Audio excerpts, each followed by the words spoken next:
In the last video, I talked about ES6 or browser modules, and in this video, we're going to be talking about node modules, also called common modules. And they're slightly different than ES6 modules, and in my opinion, they're not quite as nice to work with. And because of this fact and the popularity of ES6 modules, Node is actually taking steps towards being able to support these ES6 modules inside of Node, but it's not quite there yet, so you still need to use the old Node way of doing modules. So let me show you exactly how that would work. If you remember correctly, to run a Node application, we need to open up our terminal. And to do that, we can click Control and the tilde key. That'll open up the terminal down here. And we could say node script.js, and that'll run our script.js file, which right now does nothing. And I have this same user.js file that we had in the last video for working through all of the modules. And what I want to do is I want to export all of this information into script.js so I can log out the users. So inside of Node.js, instead of writing out stuff like export or export default, you actually need to write module.exports. This is a special variable inside of Node.js that whatever you set this to is going to be the thing that gets exported from this file. So we generally are going to set this to an object. You don't have to set it to an object, but generally, unless you're exporting just one single thing, you're going to set it to an object so you can export multiple different things. In our case, we want to export me, Sally, and print user. So we can say me is me, we can say Sally is Sally, and we can say print user is print user. And if I save this, you're going to notice we're not getting any errors immediately. If I run node.script.js, it's not going to do anything yet, and that's just because we don't have any code in our script.js.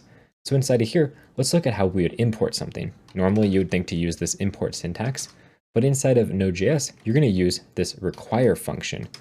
And the require function takes the path to whatever we want to import. In our case, that's /user.js, just like this. This is the same thing as if we did import something from, and then we put the path here.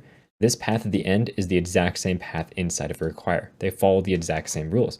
And this is going to return to us a variable. We could just say user is equal to this. And this user variable is whatever we set module.exports to.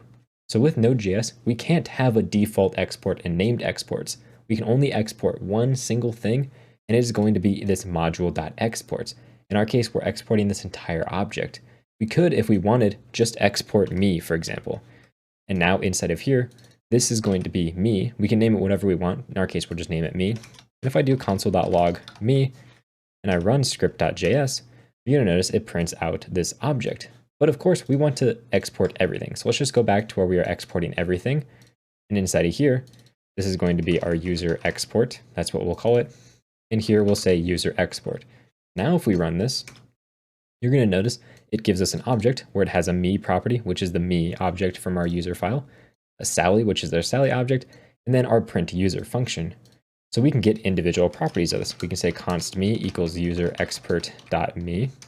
It's just like if you're working with a normal JavaScript object, because that's all this is. We're essentially taking whatever module exports is and setting it to this variable here.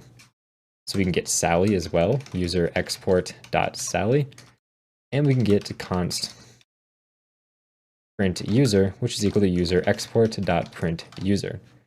Now we could do the exact same thing where we say print user me, print user Sally, and if I run this code, you'll see it prints out Kyle and it prints out Sally. And if we wanted to rename me to be Kyle, we could just do that inside of this variable because this is just normal JavaScript. And again, I run it, it'll still work. So with module exports, they're a little bit simpler to understand right off the bat because essentially whatever you set this fancy module.exports specific variable to is always going to be the thing that you import with require here. So it's a little bit easier to map between the two, but it's unfortunately not quite as clean to use and nice to use because you can only export one thing. You can't do named exports and you can't do default exports. And that's some of the most powerful parts of the ES6 module system. So if you wanted to use node modules, just remember whatever you want to export from a file, whatever it is, you set it equal to module exports, whether it's just one thing or more than likely an object of things. And then when you import that, you use require and then the name of the file you're importing.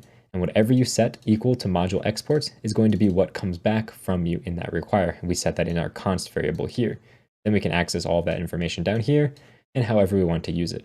We could even go a step further, and instead of doing this, we could just say user export.print user, of user export.kyle, or I'm sorry, .me, for example, this will work as well. If I run this, you'll see it'll print out Kyle. We don't have to, take it out into separate variables. It just makes it easier to work with if you want to. So that's all there is to the Node module export and import system. In the next video, we're going to be talking about something called NPM, which is called Node Package Manager. And that's how you deal with all of the crazy libraries and packages that JavaScript has available. So now that we know how to import and export, we can look at how we can actually download libraries and import them into our existing code. I can't wait to see you in that video.